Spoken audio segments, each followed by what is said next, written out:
welcome to this, and this will be a video about numerous things. First, I'm going to rant a little bit about WWE and something they've done. Then I'll talk a little about TNA. Then I'm going to talk about something totally different. But anyways, let's get started.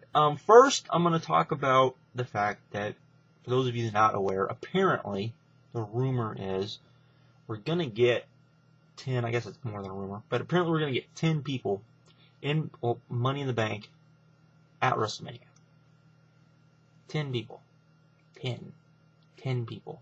Keep in mind, this match probably would work at best at the most 7 people. You're going to add 3 more people to this. And this match probably, because you got so much stuff on at WrestleMania that's going to have time, by the looks of it, this match isn't going to be able to go like, I don't know, 40 minutes, which with 10 guys it would have to go 40 minutes for it to be anywhere near as good as I think we want it to be. Or maybe you could do it in 30, but I don't see that. Definitely, I think if it's less than 20, it's definitely just going to come off not very good at all, unless they really just pull something out of the hat, in my opinion. So I'm not too big on that. It really kind of amazes me. You know, wow. Really? I mean, I can understand wanting to get as many guys as you feel necessary on WrestleMania, or that you think have deserved it. But you know what? On the same time, I think that it should be kind of, you know, a thing that, you know, you earned your spot on WrestleMania, and that you deserve to be on WrestleMania. And 10 guys is just, wow. That's just that number just seems very, very, very strange to me, to be honest. Yeah, 10 guys. 10 freaking guys. I mean, I can't. Jeez, the entrances alone are going to take forever. My lord. Anyways, then, before that, before we got that announcement, we got an announcement from TNA that at Destination X, you know, we're going to have this tag team Ultimate X match, which I wasn't big on, but I was like, it's an Ultimate X match, so I can kind of understand. But then we find out that we're having an X Division ladder match. I thought the very reason, excuse me if I'm wrong, that we have a Ultimate X is because the X Division doesn't do ladder matches anymore. I know they did them before, but I don't think aren't they not supposed to do them anymore? Isn't there a whole thing about that, you know, they don't like the ladders, and this is supposed to differentiate themselves from, you know, using the ladders, and so they use the Ultimate X.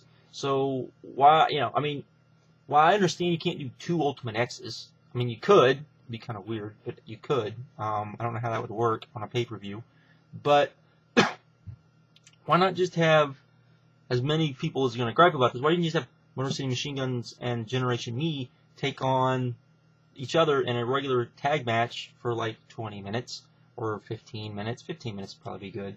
And just go out there and have a great match and let the winner take on whoever wins between Beer Money and Hernandez and Morgan. Can't do that? That seems kind of strange to me. Instead, we're getting a ladder match, which I think the ladder match will probably be great, but it's just one of these things where it seems weird to me that we're having a ladder match. And on top of that, it seems like they're doing their version of like Money in the Bank, and with the X Division, it's kind of like they want to see if they can outdo Money in the Bank. And I got news for you. I think they can outdo Money in the Bank, if you're going to say that, because I don't think Money in the Bank's going to have time, and I think it's going to have too many guys and all of that sort of stuff. So, kind of confusing to me. I don't really understand why they would do, you know, like I said, I know they've done them before, but I thought the whole point, since the Ultimate X, was that, you know, the X Division wasn't supposed to be doing really ladder matches anymore. So, but hey, you know, we're getting another X Division match, so I guess that's a good thing. Technically, we have 3 on the show, so that's something at least. So, yeah, so there's that. Now let's talk about the other thing I wanted to talk about. Maybe some of you have seen LV's video where LV kind of went on this rant about people griping that, you know, people shouldn't be critiques of pro wrestling. And then if you're a critique of pro wrestling, you're not really a fan of pro wrestling and that sort of thing.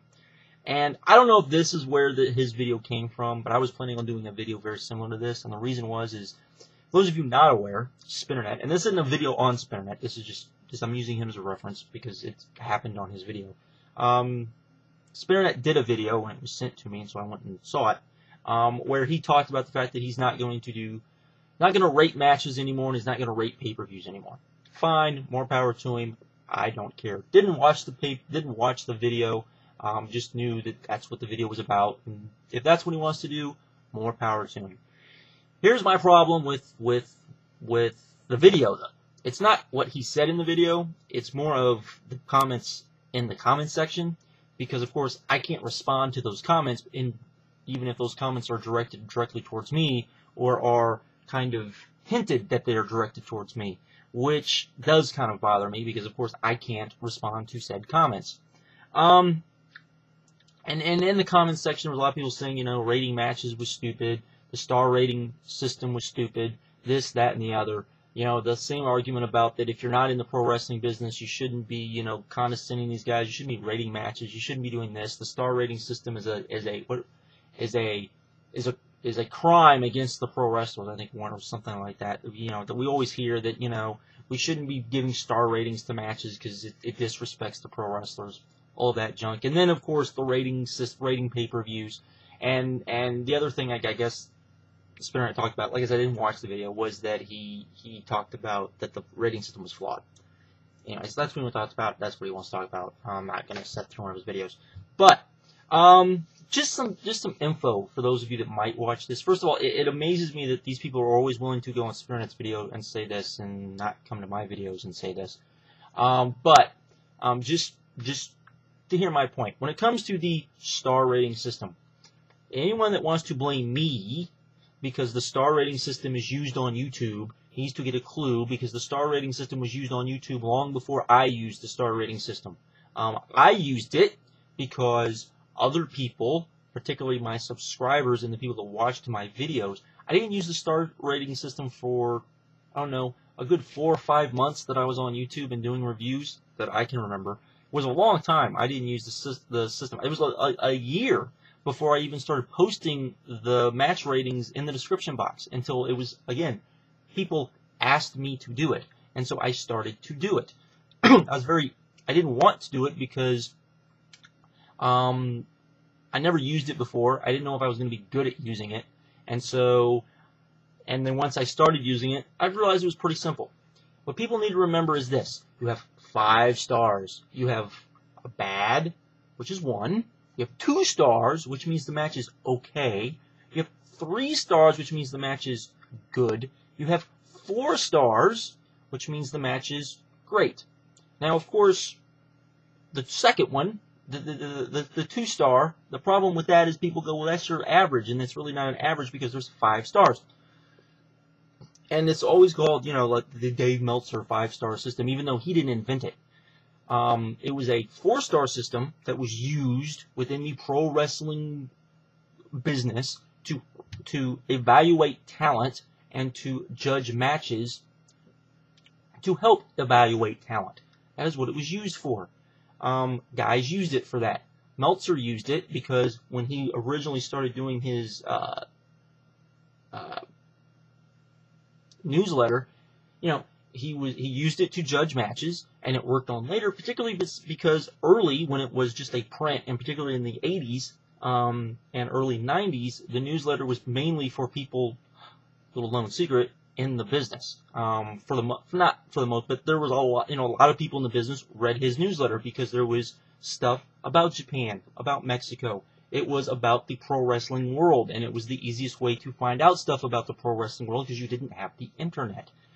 Then when the internet exploded, and Meltzer's system was used by other people because Meltzer was seen as the foundation of the internet kind of people following pro wrestling and reporting about pro wrestling. So that was what was used. But the system actually dates back into pro wrestling. So anyone that sits there and says that you should use the system because the system disrespects the wrestlers is kind of, I find, funny, to be honest. And the reason why it's a 5-star system, as legend would have it, or as myth would have it, is supposedly, if you believe it, that Jim Cornette saw the empty arena match with Jerry Lawler and Terry Funk and said, this match was better than 4 stars, and so you got the 5-star system. Then people always ask me, because why do you use, quarter stars and half stars and 3/4 stars? All that is just a way for me to say this match was better than this match. That's all it is. It's just a quick way of saying you think this match was better than another match. That's all it means. That's all it is, and it's all opinion. It's all subjective for the most part. Yes, we can argue about it, because if I think a match is truly great and you think a match is just okay, then we have a pretty far difference of opinion, and we probably need to find out why we have a difference of opinion. So there is that. For those of you who don't understand the star rating system, that's how it works. That's how it's always worked. It's no different. I didn't bring it to the internet. I didn't even bring it to YouTube. It was here long before I was here. So don't blame me for it. Now, as far as the rating system that a lot of people use to rate pay-per-views, which is pretty much my system, then yes, you can blame me, because I brought that to YouTube for the most part. And I stole it from 411. 411 stole it, and if you want to get technical, 411 took it from somebody else, and took it from other places, such as Entertainment, Electronic Gaming Monthly, EGM, or EMG, no, EGM, Entertainment Gaming, yeah, EGM, which they use the 10-point system. Other places use the 10 points. The 10-point system is pretty thin that you use. Now, people always say, yeah, but your system doesn't make any sense because the star ratings don't include the pay-per-view ratings or the show ratings.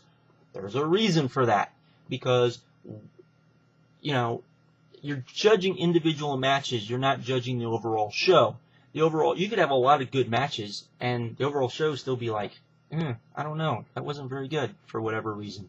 You could have a lot of okay matches, but the overall show was pretty damn good for whatever reason. It's happened before, probably happen again. So it's not really fair to simply judge it solely on the match content. Okay, I don't do that. That's what I don't do. Sorry, it's what I don't do.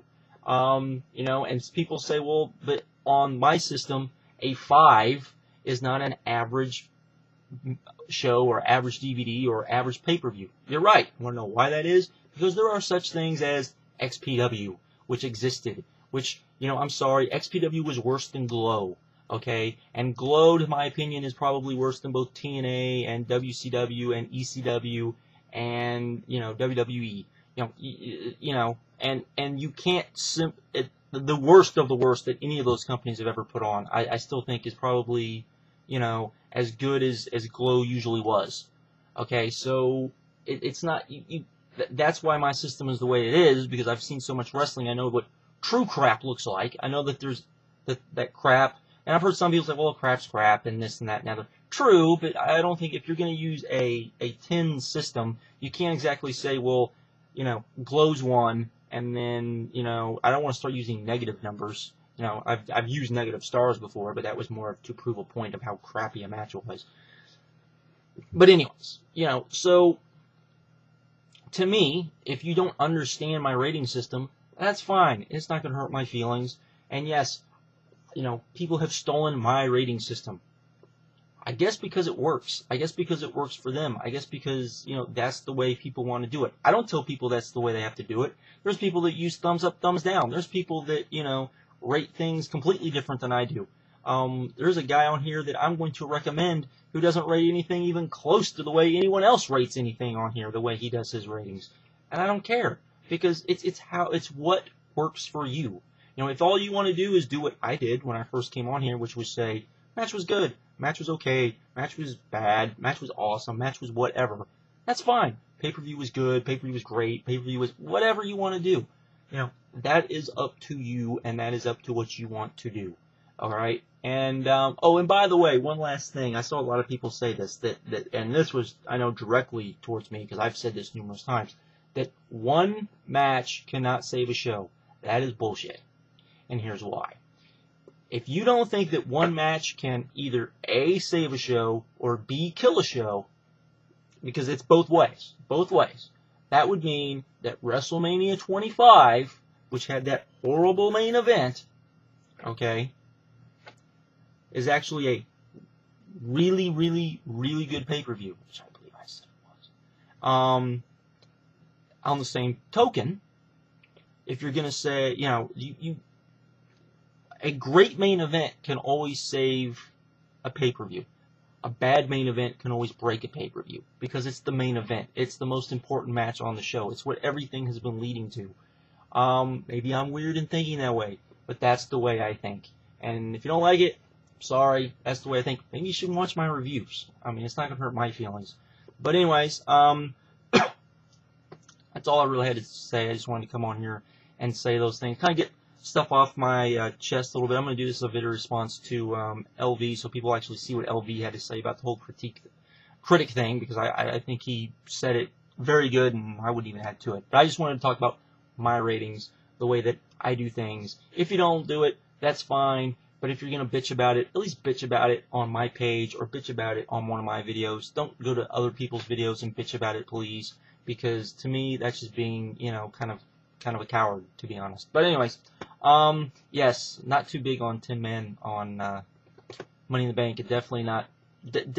The ladder match, you know, like I said, the ladder match at Destination X should probably be really good. Probably be a great match. That's not what I'm saying. It's just that there's just something about it that bothers me. I'm sure I'm not the only one, but I'm sure there's just something. Maybe I'm being too picky, but just something about it bothers me. But anyways, with that, I'm out. Have a good one.